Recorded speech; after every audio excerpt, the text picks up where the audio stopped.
Por que você deveria orar?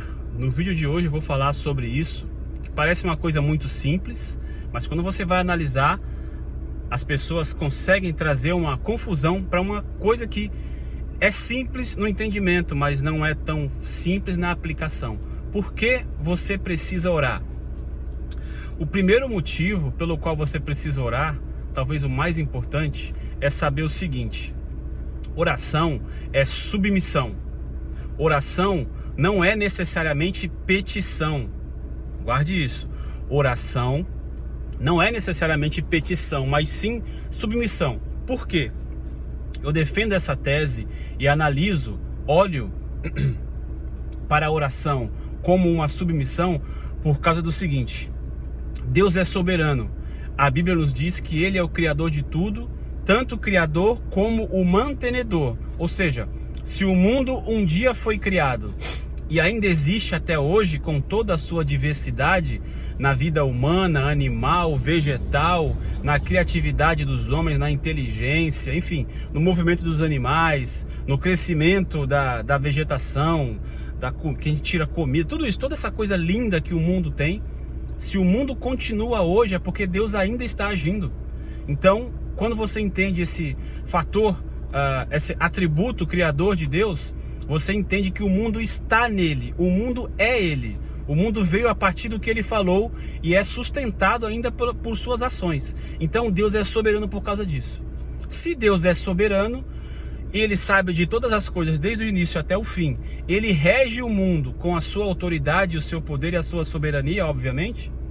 O que acontece desde o primeiro dia do homem na terra até o último, ele já sabe o que vai acontecer. Então, na verdade, ele já tem essa visão de toda a história. Logo, uma oração que eu faça não vai fazer o coração de Deus mudar, não vai fazer com que a atitude que ele já tem planejado desde o início dos tempos, né, desde a eternidade, mudar só porque eu estou pedindo. Então perceba, Deus muda situações? Claro que muda, mas ele não muda o seu plano geral, o seu plano para a glorificação do seu próprio nome. Então, oração é submissão porque nós nos colocamos debaixo da vontade de Deus quando nós fazemos nossas orações.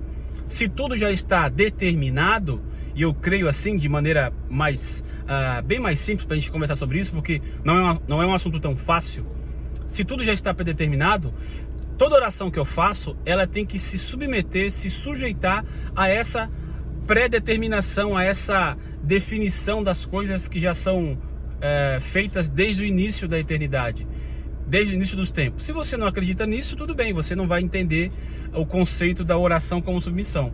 Mas se você acredita como eu, que tudo já está determinado, que Deus já criou todas as coisas e Ele vai trabalhando conforme a sua vontade e tudo aquilo que Ele determinou vai se cumprir de maneira geral, tá? Na história, assim, a gente chama de... um professor de teologia usou o termo que é, se eu não me engano, é a macro-história, ou seja, aquela história, como se fosse um traço, né, da história da humanidade desde o início até o fim, que não vai mudar. Outros traços secundários mudam, situações, enfim, mas esse traço primordial não muda. Então, a partir desse traço imutável de Deus, que Deus é soberano e Ele já criou todas as coisas e vai continuar até cumprir esse propósito, oração é submissão, porque você só vai orar para se encaixar, ou seja, para participar dessa ação divina. Obviamente que vai ser uma participação submissa, claro, não é uma participação de entrar e dar pitaco, mas é uma participação de concordância, e talvez aqui seja o ponto mais importante do vídeo. Por que oração é submissão? Porque quando você ora pelas coisas que Deus já estabeleceu na sua palavra. Você não ora: Deus, me dá condições de matar a minha esposa, meu marido quando eu estiver com raiva.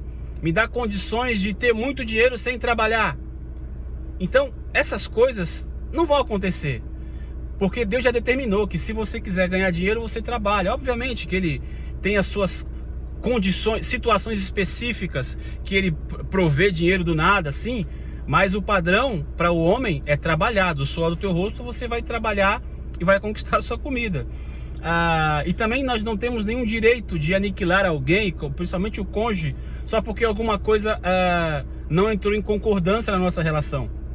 Então, quando você ora, você está se submetendo à vontade de Deus que já foi estabelecida desde a eternidade. É esse ponto que eu trago como importante para a gente entender por que oração e submissão. Então a gente, quando ora, se submete a Deus, porque nós estamos entrando nessa macro história que Ele já escreveu, e a partir disso nós pedimos para que a vontade dele seja feita. E quando nós conseguimos alinhar o nosso coração à vontade de Deus, fica tudo mais fácil, porque a gente vai estar seguindo numa esteira que já está estabelecida. Não vamos querer nos colocar contra essa esteira ou nos revoltarmos contra essa esteira porque a gente quer. Então, oração, aquela expressão que há muito tempo se usa na igreja cristã, que oração tem poder. A oração não tem poder. Quem tem poder é Deus, ok?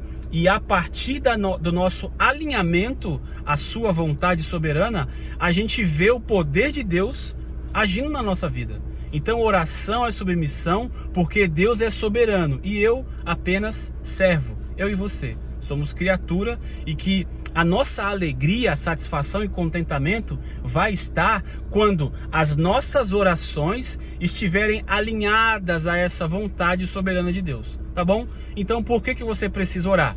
Porque oração é submissão ao Deus soberano, tá bom? Muito obrigado por ter assistido esse vídeo até aqui. Se você gostou, deixa aí o seu curtir, se inscreve no canal, continua ligado aqui para mais vídeos toda terça e quinta, e também outros dias aí surpresa, eu tô soltando vídeos aqui no canal do YouTube para que a gente possa compartilhar por aqui alguns pensamentos, tá bom? Muito obrigado e busque sempre as coisas do alto.